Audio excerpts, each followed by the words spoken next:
Niatnya mencari ridha Allah, insya Allah apapun yang terjadi ini insya Allah tidak menjadikan masalah. Bisa ini kok monggo kita luruskan niat itu. Siap ngaji nggih Bu nggih? Pokoknya mangke tengerene gelasnya pun kosong terus rampung. Pun diunjuk terus kita tutup. Bapak Ibu, alhamdulillah kita tasih paringan nikmat sehat, nikmat sempat, sehingga ketemu Ramadan tahun niko lan bisa mengadakan pengajian lagi terkait dengan nuzulul Quran. Kita badhe bahas warisan. Bahas apa Bu? Warisan. Warisannya Rasulullah Muhammad sallallahu alaihi wasallam. Rasulullah paling pangandikan taraktu fikum amrayni lan tudillu abada in tamassaktum bihima kitaballah wa sunnatur rasulih. Nah, ini kan kita terbentuk warisan. Akan aku tinggalkan dua perkara. Lam tadillu abada. Dengan dua perkara itu kalian tidak akan sesat selama-lamanya. Sesat itu apa Bu? Kesasar. Kesasar itu apa Bu? Lawannya sesat apa Bu? Lurus. Lawannya sesat itu sampai tujuan. Gitu betul. Nah, Rasulullah paling mengandikan, saya tinggalkan dua perkara. Dengan dua perkara ini kalian pasti sampai tujuan. Bapak Ibu kira-kira hidup di dunia pengen sengsara atau bahagia? Di akhirat sengsara atau bahagia? Berarti di dunia pengen bahagia, di akhirat pengen bahagia. Nah, ini menjadi tujuan hidup kita, fid dunya hasanah wa fil akhirati hasanah. Ini dua hal yang harus betul-betul jadi tujuan kita. Maka Rasulullah mengungkapkan, akan aku tinggalkan atau telah aku tinggalkan dua perkara yang dengan dua perkara pasti kalian akan sampai tujuan. Tapi yang tersyaratipun in tamassaktum bihima, sepanjang kalian berpegang kepada keduanya, yakni kitab Allah wa sunnatur rasulih. Kitab Allah Al-Quran lan sunnah Rasul ketika al-hadis. Dalam nikah kita badai mengkaji juz ke-22. Juz pinten Bu? 22. Mangke saged dipun waos juz ke-22 yang lebih khusus nikah surat ke-35. Surat ke-35 nikah surat 35 itu surat apa Bu? Surat Al-Quran. Surat apa? Surat Al-Quran. Surat nomor 35. Surat Fatir. Surat apa Bu? Surat Fatir. Yang akan kita kaji nanti lebih spesifik ayat 32, tapi dari 31. Surat ke-35 ayat 31, ayat 32. Kenapa Bu? Derek. Surat Fatir, monggo sareng-sareng. Ayat 31, 32. Kenapa Bu? Derek. Kalau pengen ngapalke nama suratnya dan ayatnya, nek bunyinya nanti dibaca sendiri. Nah, nek ngapalke dalem itu kayak kata subuh. Nah, kita lebih fokus, kita baca surat Fatir surat ke-35 ayatnya 31, ayat 32. Allah berfirman, a'udzubillahi minasyaitonirrajim, bismillahirrahmanirrahim. Walladzi auhayna ilaika minal kitabi wal haqq musaddiqan lima baina yadayhi innallaha bi'ibadihi lakhabirun basir. Dan apa yang telah aku wahyukan dan apa yang aku turunkan kepada Muhammad itu adalah kitab Al-Quran yang benar. kitab Al-Quran yang benar, kitab yang membenarkan kitab-kitab sebelumnya. Sesungguhnya Allah Maha melihat, Maha mengetahui apapun yang dikerjakan oleh hambanya. Terus ini Allah jelaskan bahwa Al-Quran yang Allah turunkan kepada Rasulullah Muhammad Sallallahu Alaihi Wasallam itu adalah kitab Al-Quran, kitab yang benar, kitab yang membenarkan kitab-kitab sebelumnya, terutama kitab yang belum ada penyimpangan. Nah ini penjelasan pertama bahwa Al-Quran itu diturunkan kepada Rasulullah oleh Allah, merupakan kitab yang benar, membenarkan kitab-kitab sebelumnya. Nah poin ayat 32 nanti dados evaluasi kita sedaya. Insya Allah Bapak Ibu, kita sebagai umat Rasulullah, umat Islam, orang beriman, ini insya Allah menjadi bagian dari ayat 32. Hanya nanti kita koreksi, kira-kira kita menjadi pewaris Al-Quran itu pewaris yang kelompok mana? Amin. Allah berfirman, "Tsumma awrathnal kitabal ladzina astafaina min ibadina." Kemudian aku wariskan kitab Al-Quran ini kepada orang-orang yang termasuk hamba-hamba pilihan. Dan terus Allah menurunkan kitab Al-Quran kepada Rasulullah. Rasulullah wafat menjadi warisan. Ini sudah Allah tegaskan, nanti setelah Rasulullah wafat itu akan diwariskan kepada hamba-hamba pilihan. Nah insya Allah kita termasuk hamba pilihan selama kita menjadi umat Rasulullah. Hanya permasalahan pun Bapak Ibu, hamba pilihan ini terbagi menjadi 3. Nah ini kan tadi kita kupas. Faminhum dzalimun li nafsihi. Ini kelompok pertama, pewaris Quran.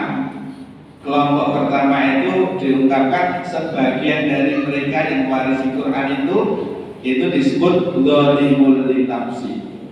Yang kedua, wa minhum muqtasid. Ini kelompok kedua itu kelompok muqtasid. Yang ketiga, wa minhum sabiqum bil khairat bi idznillah. Dzalika wal fawzul adzim. Nah kita berarti mengkaji kira-kira kita termasuk pewaris Al-Quran itu kelompok dzalimun li nafsi, apa muqtasid, atau kelompok sabiqum bil khairat. Nah kalau Bapak matur ini dari 2 sumber. Sumbernya dari kitab tafsir dari Sahal bin Abdullah, kedua tafsir Al-Qurtubi.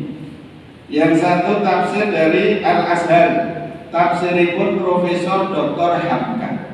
Insya Allah membahas ayat 32 ini sangat detail, sehingga sangat nanti mudah untuk mengoreksi diri kita. Kita itu termasuk pewaris Quran kelompok 1 atau 2 atau 3. Bapak Ibu, sekarang kita mulai. Kelompok pertama kalau dipun sebut kelompok dzalimun li nafsi.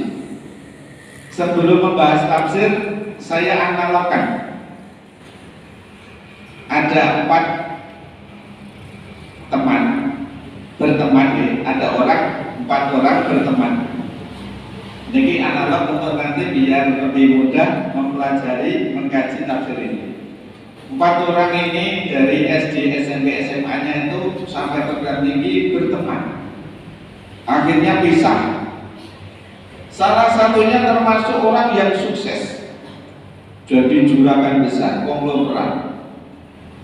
Nah sudah sekian tahun akhirnya bisa kontak-kontakan dengan 3 temannya yang dulu akrab itu.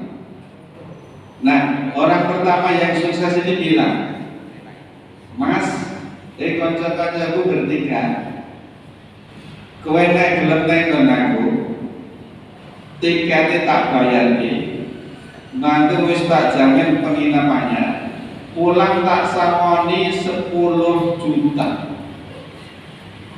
Udah lama gak ketemu, ketika bisa komunikasi, lah aku ngerti Mas, Wes iki tak kirimi alamat lengkap.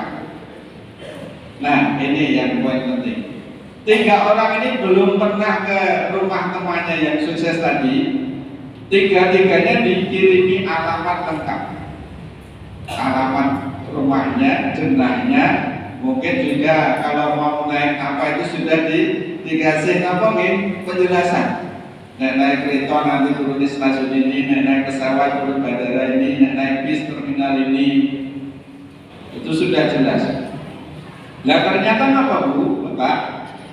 3 orang ini ketika menerima alamat, orang yang pertama sangat senang menerima alamat, lalu ditulis, terus disain.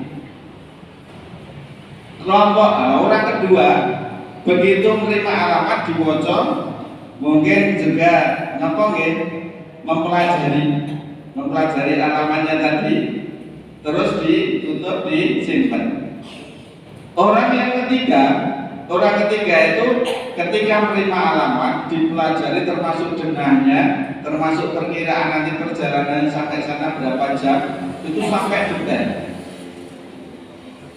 Nah ringkasnya hari yang sudah disepakati bertiga berangkat dari tempatnya masing-masing dengan berbekal alamat. Tapi yang pertama tadi ini boten pati dibocor, wis waton mak. Yang kedua sudah dibaca tapi tidak begitu detail. Yang ketiga sangat detail. Bu, ini gambaran sederhana. Kira-kira maka ketiga orang itu yang sampai ke tempat temannya yang paling duluan pun ibu. Halo. 3, nomor 2, nomor 1. 3. Dan yang nomor 1 kenapa? Tidak dibaca ini. Ini buatan mocok, buatan pelajari tapi terus tanya. Ini gambaran sederhana tapi nanti akan bisa mendekatkan. Bapak Ibu, inilah gambaran Al-Quran itu menjadi hudal linnas, petunjuk bagi manusia. Wa bayyinatin minal huda, penjelas dari petunjuk tadi, termasuk wal furqan, pembeda. Disi ambil, disi elek, disi benar, disi salah, itu sudah sangat lengkap kalau berpegang kepada keduanya, yakni salah satunya Al-Quran. Rasulullah menjamin pasti sampai tujuan. Nah ini Allah menjelaskan pewaris Al-Quran itu ternyata terbagi menjadi 3, dari nafsi, muktasid, sabiqun bil khairat. Nah saat ini kita kaji dari tafsir Al-Qurtubi. Sahal bin Muhammad jelaskan pilih dzalimun nafsi itu adalah termasuk orang yang al-jahil, orang yang bodoh. Kenapa orang bodoh? Duwe petunjuk, duwe denah, duwe alamat yang mau ke tempat tujuan tertentu yang belum pernah ke sana, yang nanti jaminannya kalau sampai ke sana dijamin kebutuhannya dipenuhi, pulang disakoni, tapi nopo punya alamat denah tidak dibaca, tidak dibuka, maka termasuk orang yang al-jahil. Nah, dijelaskan orang yang pertama ini, kelompok pertama punya petunjuk pedoman hidup tidak pernah dibuka, maka punya sifat alladzina yajza'u 'indal bala. Ketika dalam kehidupannya ada masalah, ada cobaan hidup, niku cirine orang kelompok pertama itu banyak komentar. Kenapa Bu? Banyak komentar. Yang kedua banyak mengeluh. Kenapa Bu? Karena ada ujian, rintangan, cobaan hidup, itu bagaimana dirinya harus bersikap tidak tahu. Ono udan kebeningan kok udan terus. Nek ora udan kok panas ora udan. Mungkin kemarau kok suwi banget kemarau. Mungkin nek udan terus kok bendina udan terang-terang. Mungkin nek di beras oke yen meneng awan dijaluri itu. Mungkin nek ra di beras niku sambat ngoten nggih. Nah ini ternyata ini kelompok dzalimu li nafsi itu punya perilaku sikap sering mengeluh dalam menghadapi permasalahannya. Ketika melihat apapun sering komentar. Karena apa yang dihadapi itu dia tidak bisa bersikap benar sesuai dengan petunjuk pedoman yang harus bagaimana dirinya bersikap. Itu kelompok pertama dari tafsir Al-Qurtubi. Kelompok yang kedua diungkapkan Muqtasid itu ternyata kelompok Al-Muta'alim atau kelompok orang yang mau belajar, memiliki petunjuk pedoman hidup, dibuka, dibaca, tetapi tidak sampai dipahami, tapi berusaha mengamalkan. Nah, ini diungkapkan ketika menghadapi kehidupan itu bisa bersikap as-sabir alal bala, bisa bersikap sabar, bisa menahan diri dari segala yang dihadapi dengan baik. Ini sudah penting. Ini orang yang termasuk kelompok yang kedua. Jadi bisa mengangkat hawa nafsu, selalu bisa meraih kebaikan dengan yang ada dalam permasalahan hidupnya. Ini kelompok yang kedua. Kelompok yang ketiga, sabiqum bil khairat biidznillah. Kelompok yang bagaimana mengedepankan baiknya menurut petunjuk. Ada petunjuk itu dibuka, dipahami, berusaha diamalkan dengan baik sehingga al-mutalafadu bil bala. Ketika ada masalah, ada kesulitan, itu kesulitan malah menjadi peluang, kemudahan bagaimana diciptakan sesuatu yang barangkali itu menurut orang lain itu susah, dia itu mencari cara bagaimana solusinya. Jadi yang pertama tadi udan itu yang Rasulullah, nah terang yang Rasulullah, kelompok orang kedua itu udan terang itu ditampor dengan baik, karena paham bahwa hujan dan terang itu sudah diatur oleh Allah. Kelompok ketiga ini lebih istimewa. Ketika musim hujan, bagaimana peluang ketika hujan itu bisa menguntungkan orang lain dan bisa menguntungkan diri sendiri. Dodolan ronde, dodolan cair. Barangkali ketika mungkin panas, bagaimana menguntungkan orang lain dan juga menguntungkan diri sendiri. Nah ini dari tafsir Al-Qurtubi. Nah saat ini kita bahas dari tafsir Al-Azhar. Nah, Bapak Ibu mangke wonten kesempatan baca tafsir Al-Azhar yang juz 22 surat ke-35 ayat 32. Itu penjelasannya lebih detail lagi. Maka saya badhe matur paling tidak 4 hal ciri-ciri 3 kelompok tadi dalam menghadapi 4 masalah. Maka agar kita muhasabah dumateng diri kita piyambak-piyambak. Yang pertama terkait dengan ujian cobaan hidup. Dzalimun li nafsi, kelompok yang pertama itu ketika menghadapi kondisi kehidupan itu dihadapi dengan gelisah, keluh kesah. Ini sebagaimana tafsir Al-Qurtubi kelompok kedua ternyata dalam menghadapi permasalahan kehidupan bisa dihadapi dengan syukur dan sabar. Nek longgar rezekine iso syukur, nek mungkin rezekinya agak susah bisa sabar. Yang kelompok ketiga ternyata nama sabiqul khairat inilah ketika menemui cobaan permasalahan hidup bisa menjadikan sebagai tantangan dalam kehidupannya. Jadi mungkin dalam kondisi panas, bagaimana ada peluang panas itu mendatangkan keuntungan kepada orang lain dan diri sendiri. Dalam musim hujan pun juga seperti itu. Itu yang pertama terkait dengan cobaan ujian itu. Yang kedua, Bapak Ibu, terkait dengan harta. Dalam tafsir ini dijelaskan kelompok dzalimun li nafsi itu ternyata kelompok orang yang suka menerima tetapi tidak suka memberi. Jadi nek diwenehi, diparingi, dicaosi niku seneng banget. Nek kon mungkin dum-dum kon berbagi niku angel. Itu kelompok pertama.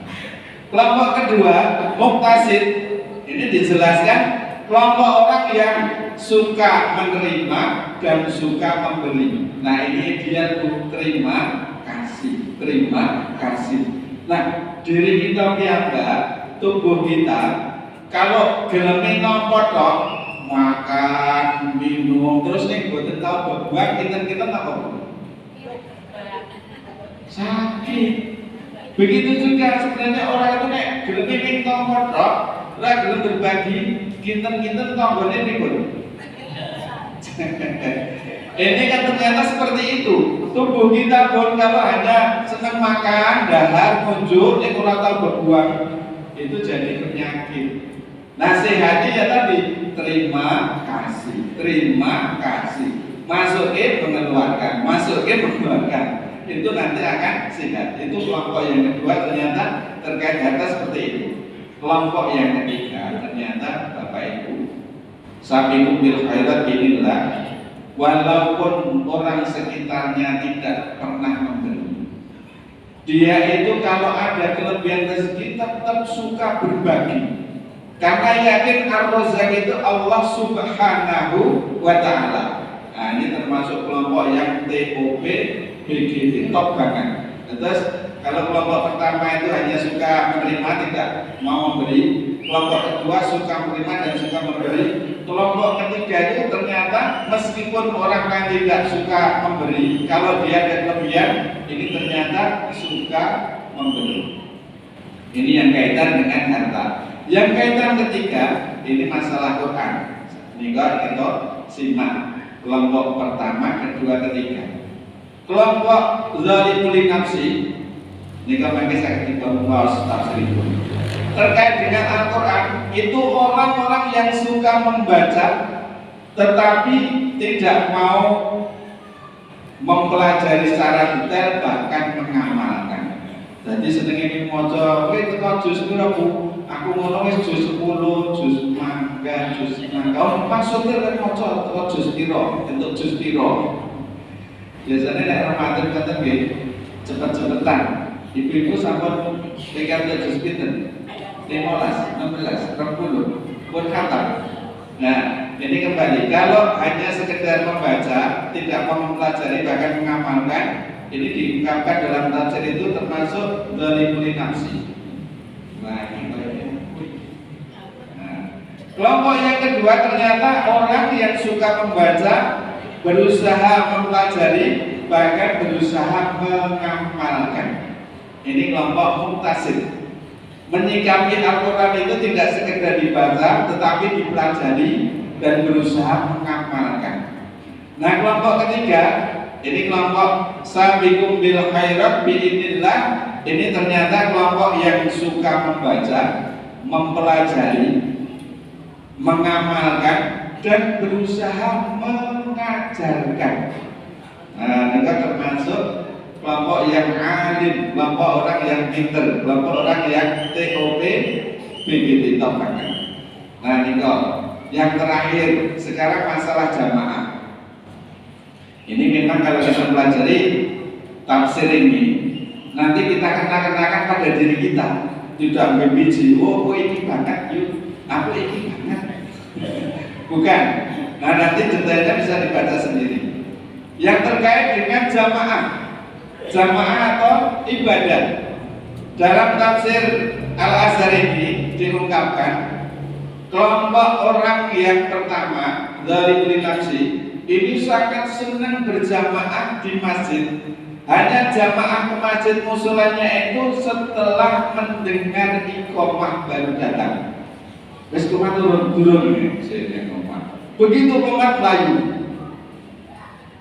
Itu kelompok pertama. Kelompok kedua ternyata diungkapkan kelompok muktasid, itu kelompok orang yang sangat suka berjamaah, hadir ke masjidnya ketika sudah mendengar azan.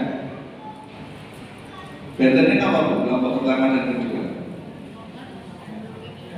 Yang kelompok pertama tadi tidak masjid minggu nelpon komat sehingga sering jadi makmum masuk langganan. Nanti berarti aku banget ini. Kelompok kedua ternyata setelah dengan azan terus ke masjid. Nah, kelompok ketiga ternyata diungkapkan kelompok orang yang suka berjamaah, bahkan suka sholat itu awal waktu meskipun belum azan, mendekati waktu sholat itu sudah pergi ke masjid atau musola. Ke masjid setelah waktu sholatnya sudah masuk, meskipun belum mendengar azan atau belum mendengar iqamah. Nah, ini termasuk bagian yang menjadi barometer kita meneliti kematian diri kita piyambak Bapak Ibu.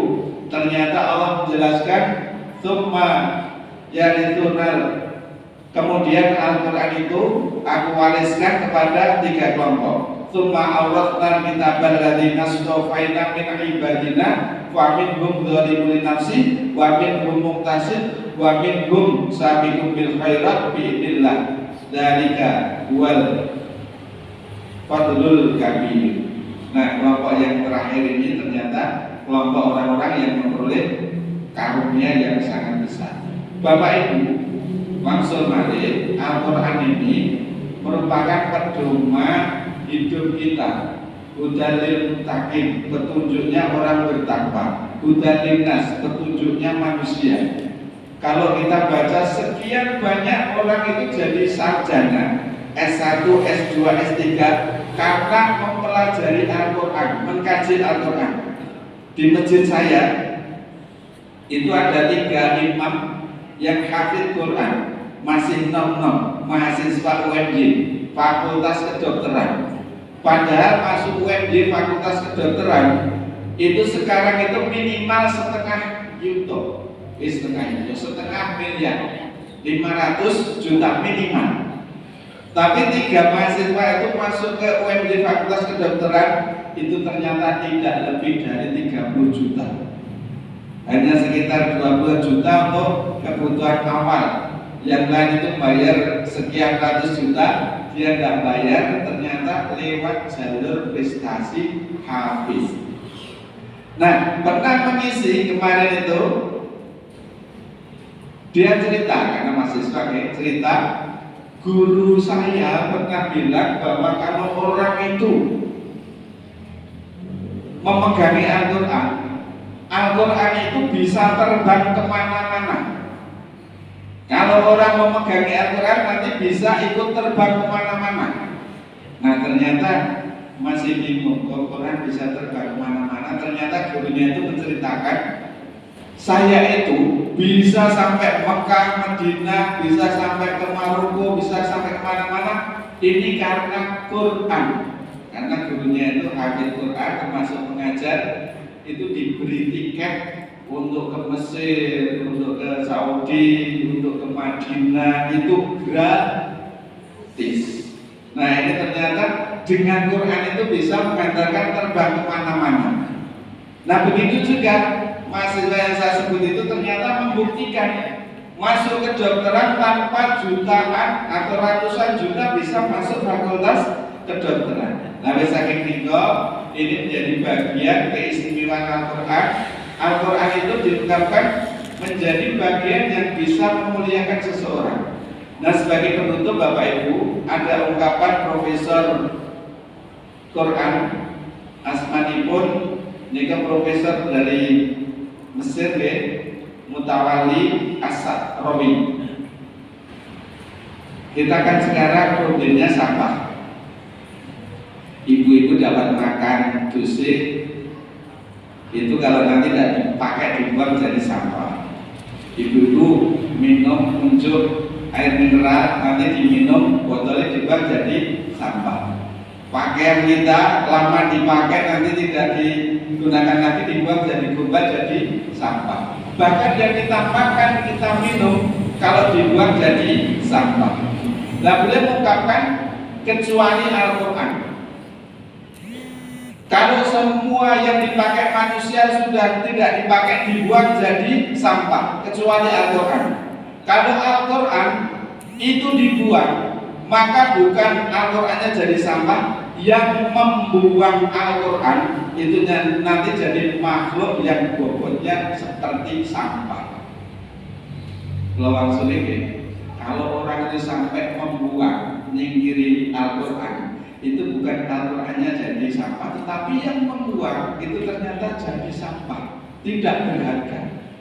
Bapak Ibu, Al-Quran ini disebut Al-Quranul Karim, bacaan yang mulia karena dari kalam Zat yang maha mulia. Siapapun yang mendekatkan kepada sesuatu yang mulia, maka akan menjadi mulia. Kula gambaraken wonten keramik marmer, semeternya mungkin 500.000. Keramik marmer semeternya 500.000. Nika mungkin bisa mulia atau hina tergantung leh tempatnya. Podo-podo semeter 500.000 didokoke masjid, dipasang di masjid, itu pasti dijaga kebersihannya, diciumi karena di tempat yang mulia. Marmer semeter 500.000. Podo-podo 500.000 ditempatkan di ruang tamu. Topone podo, regane podo, ning ditempatkan di ruang tamu. Itu tentu tidak akan dimuliakan sebagaimana ketika di masjid. Podo-podo 500.000 semeter itu dokokne kamar mandi. Niku mesti boten badhe diciumi, boten badhe dipel. Ini menggambarkan ternyata tempat yang mulia, kedudukan yang mulia, yang itu kalau menempel di tempat yang mulia akan ikut mulia. Marmer kalau ditempatkan di tempat yang mulia di masjid itu jadi mulia. Di ruang tamu rotok dimuliakan, di WC itu jelas. Begitu juga manusia. Manusia itu ada Quranul Karim, bacaan yang mulia. Semakin banyak membaca, mempelajari, mengamalkan, akan menghantarkan orang tadi itu memperoleh kedudukan yang mulia. Tapi kalau hanya sepintas, itu ya nanti tidak seperti orang tadi. Apalagi mengingkiri Al-Quran. Tapi saking nikah Bapak Ibu, di peringatan Nuzulul Quran ini tidak hanya sekedar bagaimana kita mempelajari turunnya, tapi kita sudah pasti jelas Al-Quran sudah di tangan kita. Al-Quran itu sudah di tangan kita. Tapi saking nikah, saking tidak kelompok kalau kita termasuk dari muli nafsi atau muntasir atau sabi bil khairat, kita berproses. Kados pundi kita nanti naik grade-nya. Kalau sekarang ini mungkin masih posisi yang pertama tadi, kita terus berpacu agar nanti kita termasuk orang yang muntasir. Atau nanti berpacu terus menjadi kelompok orang yang sabiqun bil khairat binillah. Nah, sebagai penutup yang kedua, penutup kali diungkapkan tiga kelompok tadi itu diungkapkan yadkhuluna jannah, semua akan bisa masuk surga. Hanya diungkapkan kelompok pertama itu yang sabuna fi tulil mahsyar. Kelompok satu itu ada harapan masuk surga, ini harus melalui proses hisab di mahsyar yang sangat lama. Kenapa seperti itu? Karena dalam kehidupannya sok berpegang Quran, sok boten, bahkan banyak tidak berpegangnya, sehingga harus melalui hisaban di padang mahsyar dalam waktu yang lama. Kelompok kedua yang yadkhuluna jannah yuhasabu hisaban yasira. Kelompok kedua itu dimungkinkan nanti bisa masuk surga dengan hisaban yang lebih mudah. Dia bodoh pakai diteliti, tapi karena perilaku dalam kehidupannya itu sering memegangi Al-Quran, itu nyaris banyak baiknya dibandingkan jeleknya. Nah, yang istimewa ternyata kelompok yang ketiga diungkapkan yadkhuluna jannah bi ghairi hisab, masuk surga tanpa hisab karena dalam kehidupannya itu selalu bagaimana baiknya menurut Al-Quran. Terus ini kan perilakunya itu ya bagaimana API itu selalu menjadi rujukan Al-Quran. Nah, saking kita Bapak Ibu, monggo saestu dengan peringatan Nuzulul Quran di tahun ini kita lebih bersemangat untuk menjadikan Al-Quran itu ya pegangan kita. Wonten kitab Daqaiqul Akhbar itu ada informasi dari alam kubur. Wahai calon penghuniku, ana baitul wahdah, saya adalah tempat kesendirian. Ketika kamu hidup banyak teman, banyak saudara, banyak famili, ketahuilah kalau nanti kamu mati, kamu akan menempati di tempatku, kamu akan sendiri. Nek nika rame kata piantun wonten sing ngaji mantuk sampai tidur koncone ngisi itu rasa dibuka. Akhirnya bubar kabeh mundur sare kalau ditanya mawon. Akhirnya tangi bujak ora ono. Kinten-kinten nek sawane rame terus panjenengan krungu ora ono orang sama sekali, rasanya pripun? Paling boten kesepian. Sakwane kata tiange kata koncone ramo koncone dadi kesepian. Yang kedua apa? Ketakutan. Dia betul. Nah, alam kubur itu bilang, wahai calon penghuniku, anna baitul wahdah, saya adalah tempat kesendirian. Faj'al laka mubisan, maka selagi kamu masih punya kesempatan, siapkan temanmu.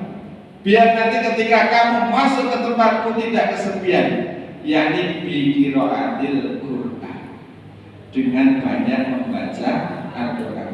Ternyata Bapak Ibu, ahli yang membaca Al-Quran, sahabatnya Quran, itu nanti ketika kesendirian di alam kubur itu tidak kesepian, tidak ketakutan, ada temannya, ada temannya. Nah, dalam sekian hadis itu mengungkapkan Iqra'ul Quran fa inna yaumal qiyamah syafi'un musafa'un, atau napa nggih akan melindungi sahabatnya. Bacalah Al-Quran karena sesungguhnya Al-Quran itu nanti akan menolong sahabatnya. Siapa yang dimaksud sahabat Quran? Orang yang menjadi sahabat Quran adalah orang yang sering memegang, membuka, membaca. Nah, tinggal akrab boten niku sampai tadi tataran nopo dzalimun nafsi, nopo muntasib, nopo sabiqul bil khairat. Itu tentu nanti kualitas sahabat persahabatannya akan beda-beda. Wabillahi ngoten ibu-ibu, ini sebagai nopo motivasi, mudah-mudahan di pertengahan Ramadan berikutnya kita lebih bersemangat lagi. Nah, sebagai pungkasan mangke dipun waos surat ke-57 nggih. Surat ke-57 itu surat apa, Bu? Surat Al-Qur'an. Surat ke-57 ayatipun ayat 14. Ini sebagai perenungan. Alam ya'nil ladina amanu an takhsha'a qulubuhum li dzikrillah wa ma nazala minal haqq wa la yakunu kalladina utul kitaba min qabl fatala 'alaihimul amadu faqasat qulubuhum wa katsirun minhum fasiqun wa katsirun minhum fasiqun. Ini ayat ini nanti menjadi perenungan. Alam ya'nil ladina amanu an takhsha'a qulubuhum, belumkah tiba waktunya atau belumkah ada kesempatan bagi orang-orang yang beriman antasya'a qulubuhum li dzikrillah, untuk takut kepada Allah, untuk ingat kepada Allah. Jadi ini satu pertanyaan, apa belum tiba waktunya, apa belum ada kesempatan bagi orang beriman itu untuk tunduk hatinya mengingat Allah. Yang kedua, wa ma nazala minal haq, untuk tunduk hatinya mempelajari al-haq. Al-haq itu Al-Quran. Dan terus ini pertanyaan Allah, nek urung teko waktune, nek belum ada kesempatan, kapan? Justru kita pun selami tahun dan lagi kunjulannya. Nah, Terus Allah lanjutkan, wala yakunu kalladzina utul kitaba min qabl. Janganlah orang-orang beriman itu seperti orang ahli kitab sebelum mereka. Nah, ini kita dilarang orang itu tiru-tiru ahli kitab sebelum Rasulullah. Apa yang dilakukan ahli kitab? Fatala alaihimul amadu. Ahli kitab itu diberi waktu yang panjang, diberi kesempatan, tetapi apa? Tidak mau membuka kitabnya. Akhirnya apa? Fakosat qulubuhum. Akhirnya hatinya keras. Di dalam kitab mereka itu sudah tertulis bahwa Allah akan mengutus utusan seorang hamba pilihan, hamba yang terakhir namanya Ahmad atau Muhammad, itu tertulis dalam kitab mereka. Tetapi karena tidak dipelajari, hati mereka keras, tidak mau percaya, tidak mau mengimani. Wa katsirun minhum fasiqun. Nah, karena hatinya keras, kebanyakan orang Yahudi, orang Nasrani, ahli kitab itu suka berbuat kerusakan. Habis saking itu Bapak Ibu, menawi kita gadai pedoman itu, petunjuk hidup, orang tahu dibuka, engkau mesti kaget. Oh iya toh, ono Quran, ono Ghalibul Nafsi barang toh, ono Muqtasid barang toh. Jadi kita kaget, padahal itu sudah tertulis dalam kitab Al-Quran. Nanti kalau ada orang menerangkan, kaget, oh iya toh, sini ngono. Nah, jangan sampai kita sebagai ahli kitab yang Allah terangkan dalam surat surat Al-Hadid ayat ibun sekarang belas. Ini kita mengkaji dari surat Fatir 31-32, Al-Hadid ayat 14 apa? 16 surat Al-Hadid ayat 16. Alam ya'dil ladina amanu an tasya'u qulubuhum li dzikrillah wa ma nazala minal haqq. Kan iku mangke dados muhasabah dimakan diri kita yang bagian. Wabillahi mantan Bapak Ibu, dan monggo kita tutup kanthi berdoa pada Allah Subhanahu wa taala. Mudah-mudahan Allah memberikan kekuatan kepada kita. Allah memberikan usia yang berkah, sehat jasmani kita, sehat rohani kita, kuat iman kita, luas rezeki kita. Allah mudahkan untuk melaksanakan perintahnya, Allah mudahkan untuk menjauhi larangan-larangannya. A'udzubillahi minasyaitonir rajim. Bismillahirrahmanirrahim. Alhamdulillahirabbil alamin. Hamdan yuwafi ni'amahu wa yukafi'u mazidah. Ya Rabbana lakal hamdu kama yanbaghi li jalali wajhika wa 'azimi sultanik. Subhanal 'aliyyil a'la. Allahumma sholli ala Muhammad wa ala alihi wa ashabihi wa tabi'in ajma'in. Allahumma ighfir lil muslimina wal muslimat wal mu'minina wal mu'minat al ahya'i minhum wal amwat innaka sami'un qaribun mujibud da'wat. Allahumma arinal haqqo haqqan warzuqna ittiba'ah wa arinal batila batila warzuqna ijtinabah. Rabbana la tuzigh qulubana ba'da idh hadaitana wa hab lana min ladunka rahmah innaka antal wahhab. Allahumma tawwil umurana wa sahih ajsadana wa nawwir qulubana wa tsabbit imanana wa ahsin a'malana wa wasi' arzaqana wa ilal khairi qardibna wa 'anil syarri ab'idna wa qdi hawaijana fid dini wad dunya wal akhirah innaka 'ala kulli syai'in qadir. Allahumma arhamna bil Qur'an.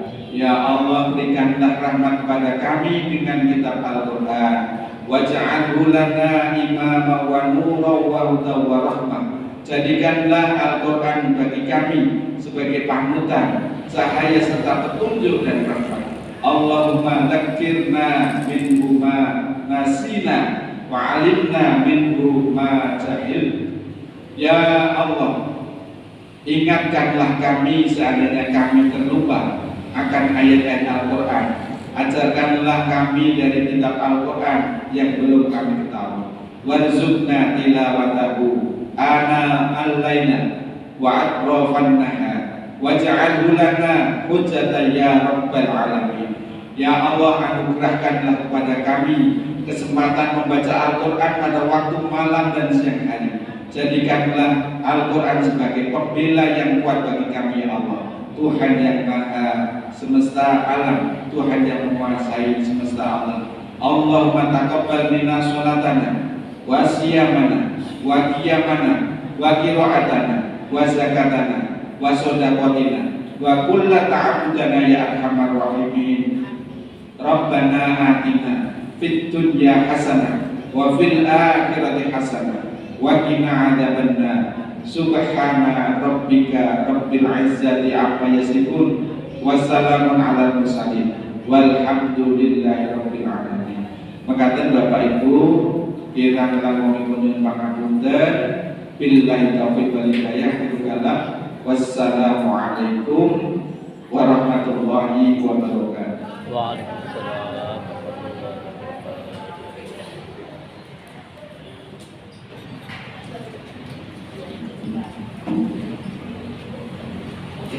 Alhamdulillahirrahmanirrahim. Bapak Ibu saudara sekalian, demikian tausiah disampaikan oleh Bapak Ustaz Haji Mulyanto. Semoga kita dapat mengambil pelajaran darinya dan dapat mengamalkannya sehingga menjadi amal jariah untuk beliau, dan ilmu yang kita dapat akan bermanfaat bagi kita dan mendapatkan kekapan dekat kepada Allah SWT. Amin, amin, ya rabbal alamin. Selanjutnya kita akan sarayang kelima, yaitu pengumuman malam hari ini. Kita yang sampaikan bahwa infak pengajian Nuzulul Quran pada kesempatan malam hari ini mendapat 460.000 rupiah. Jazakumullah khairan katsiran. Juga mengucapkan banyak terima kasih kepada rekan-rekan panitia Nuzulul Quran yang telah bekerja sama hingga terlaksananya acara pada malam hari ini.